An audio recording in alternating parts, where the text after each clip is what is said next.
Jonathan, lay out for me three things that you think Ballmer has missed over his tenure. Ah,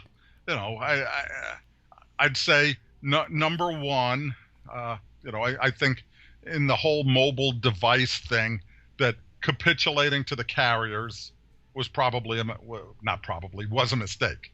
That at some point he should have said either we do it our way or we're just not going to do it, because by capitulating to the carriers, they left themselves in a terrible strategic position. Do you think that Microsoft today would be better served if they have jumped into the phone manufacturing business? Uh yes. If they had said, you know, the heck with you guys, we're going to do it our way, whatever that means. There's one more, and I think let's leave it at that because it's a big one.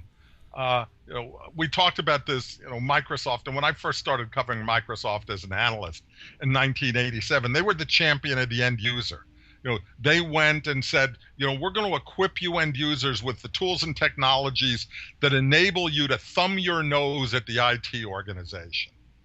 Somewhere along the way, Microsoft evolved, and step two of that evolution was we're still going to satisfy the end user, but we're now going to placate IT.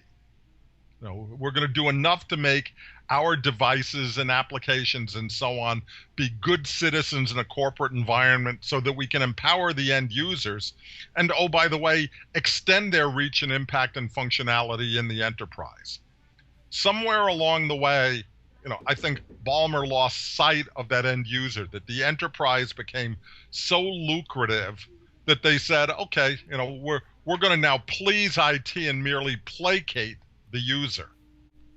And of all, you look at the companies that, who in the world should have seen this consumerization of IT come along and be well prepared to capitalize on it.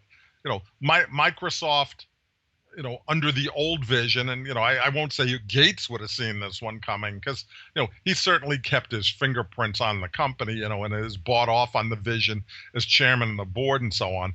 But Microsoft lost its way and became an enterprise company at, in some ways, exactly the wrong time to be an enterprise company. They had the roots in the consumer. They, of all people, could have walked that consumerization path, and the fact that they didn't do that, I think, that's perhaps the biggest failing in my mind of Steve Ballmer. He turned it into a very successful enterprise company, but didn't make it be a consumer enterprise company with all the wealth and opportunity that would have afforded them.